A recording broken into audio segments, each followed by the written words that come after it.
have you ever just stopped and noticed something a bit strange about modern life?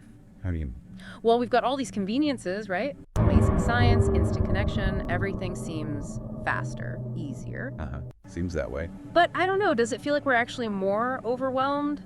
Maybe more restless, definitely more stressed? Yeah, that really resonates. It's a common feeling, I think. It's like we've built this incredible outside world, but maybe kind of forgot something crucial inside. That's a really profound way to put it. And honestly, it leads us straight into what we're diving into today. Okay. We're going to take a step back, way back actually, into some ancient wisdom that maybe surprisingly has some really deep insights into these exact modern problems. Ancient wisdom for modern stress. I'm intrigued. What are we looking at? We've got some great sources, commentaries on the Bhagavad Gita by Swami Mukundananda, some perspectives from Madan Sundar Das, and even academic research looking at how relevant the Gita is today. The Bhagavad Gita. Okay, so specifically. We're focusing on chapter 13. It's often called Kshetra Kshetrajna Vibhaga Yoga. Right, Kshetra Kshetrajna. Yeah, it sounds complex. Yeah. But the core idea is understanding the difference between the field, that's Kshetra, and the knower of the field, Kshetrajna. The field and the knower. Okay. So what's our mission with this today? What do we want people to get out of this deep dive? Well, the plan is to really unpack these ideas. What is this field? Who is the knower? What does the Gita mean by true knowledge? And then, crucially, how can these ancient concepts actually help us find maybe a bit more peace, or even just act more effectively in, let's face it, our pretty complicated world? So it's not just philosophy for philosophy's sake. Not at all. You'll see, I think, how personal and practical this stuff actually is. Okay, well, maybe to kind of set the scene, I remember reading how people like Mahatma Gandhi viewed the Gita. He said something like, "When doubts haunt me, when disappointments stare me in the face, I turn to Bhagavad Gita and find a verse to comfort me, and I immediately begin to smile in the midst of overwhelming sorrow." Wow, that's powerful. Just finding a verse can shift things that dramatically. Right. And Sri Aurobindo also said something interesting. What was that? That the Gita isn't just a book or a text, it's more like a lifestyle guide. Something that speaks to people across all ages, all cultures, always relevant. A living guide. I like that. It constantly offers something new depending on where you are in life. Exactly. So let's get into these core ideas then. Kshetra and Kshetrajna. Let's do it. So this Kshetra, the field, what are we really talking about here, based on our sources like Swami Mukundananda? Is it just, my physical body? Good question.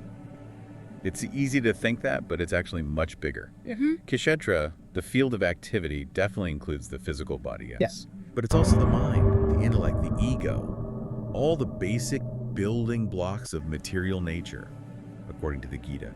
Think of it as the entire stage, the whole arena where your life experiences happen. So everything I think, feel, perceive, that's all part of this field. Pretty much.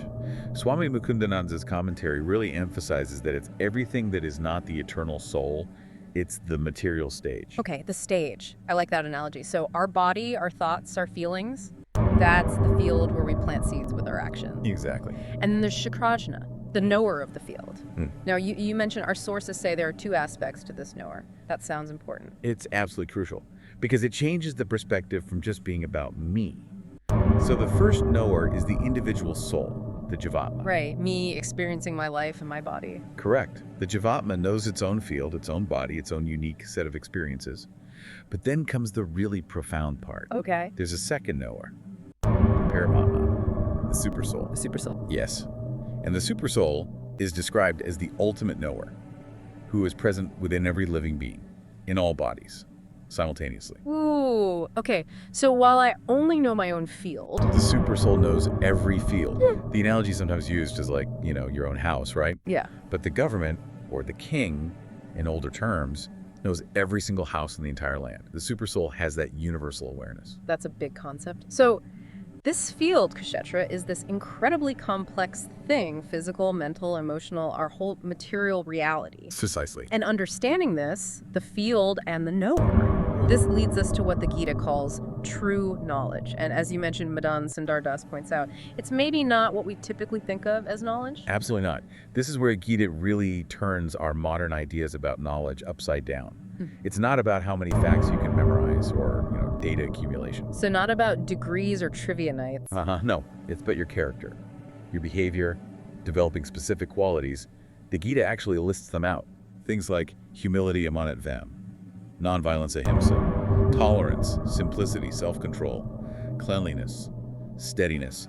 These are presented as components of actual knowledge. So knowledge isn't something you just have in your head, it's something you are, how you live. You got it. That really flicks the script, doesn't it? It does. Madan Sundar Das uses a great analogy. He says if acquiring information makes someone arrogant or proud, then that's not really knowledge. It's useless, even harmful. He compares true knowledge to a tree laden with fruit. It naturally bows down, it's humble. An empty tree, or one with no fruit, stands tall and stiff, arrogant.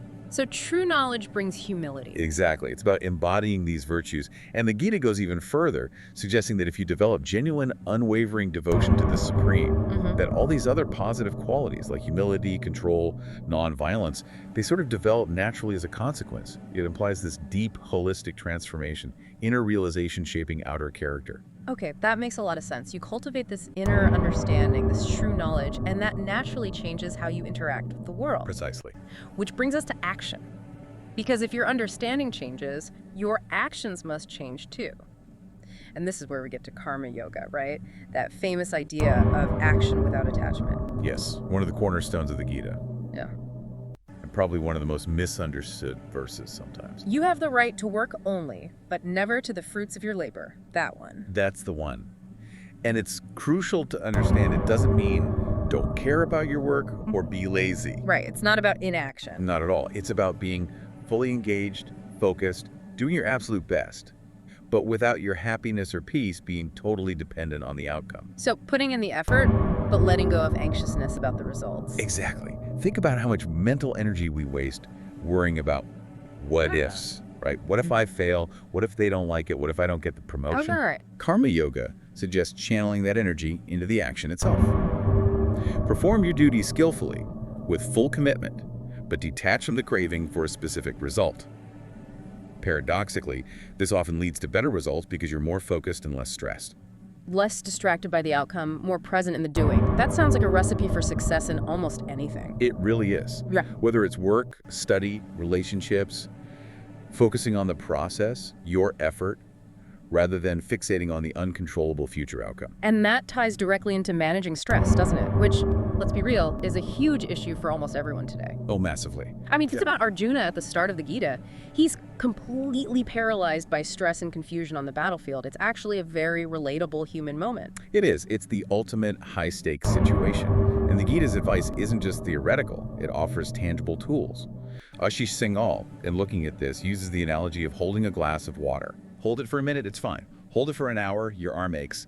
Hold it all day, your arm feels paralyzed. The weight doesn't change, but how long you hold it does. Stress is like that glass of water. Exactly. Holding on to it makes even small burdens feel overwhelming.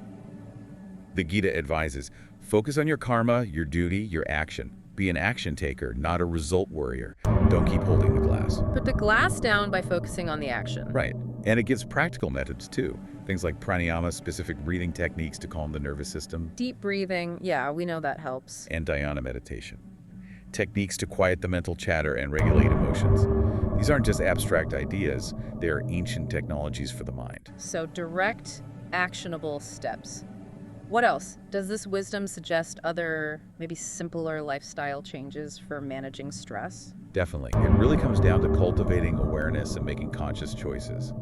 Things like really trying to be present in the moment, not constantly lost in future worries or past regrets. Easier said than done, but crucial. For sure.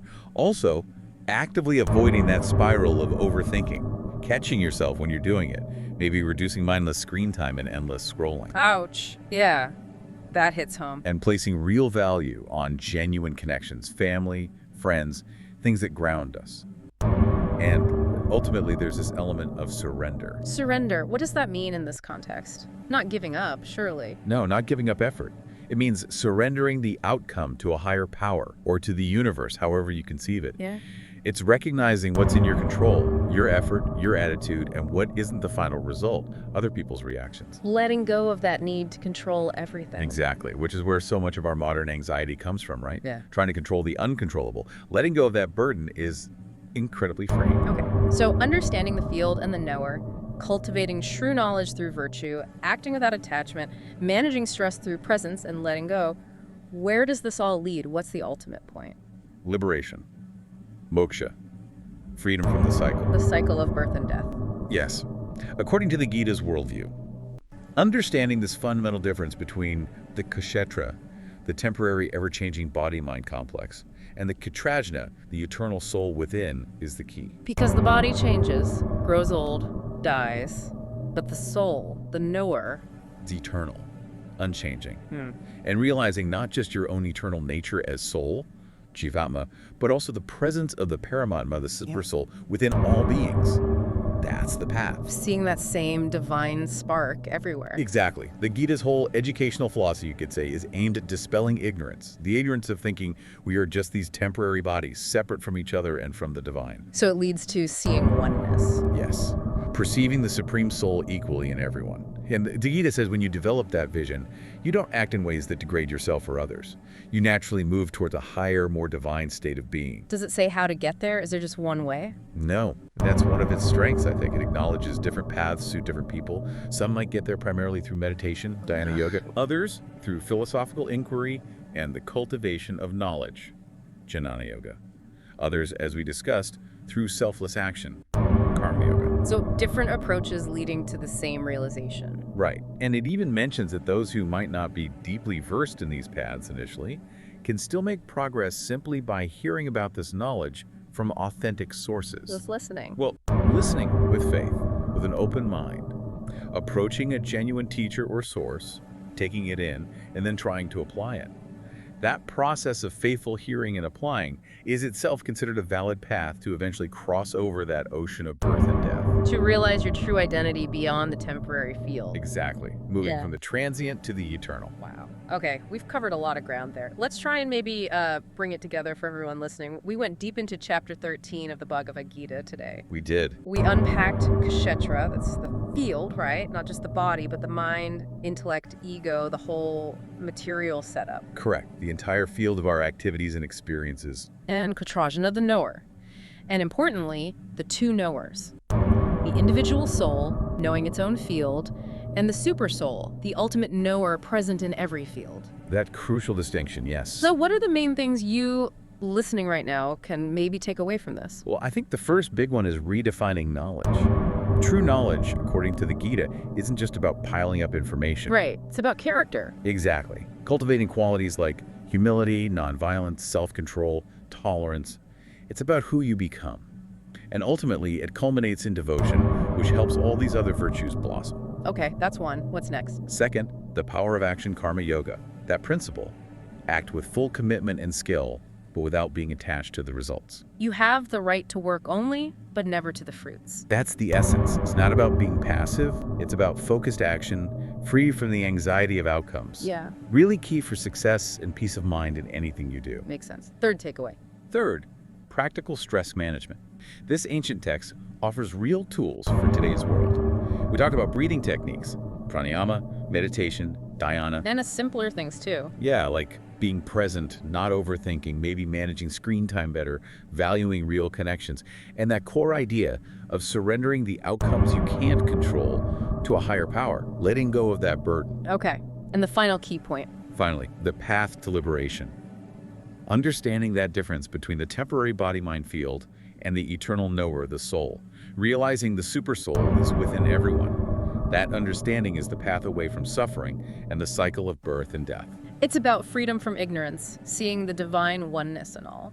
So maybe a final thought to leave everyone with. If true knowledge really means understanding this profound difference between our temporary material self and our eternal spiritual self, how might embracing that ancient perspective actually change the way we define success or purpose or even just happiness in our super fast-paced modern lives today?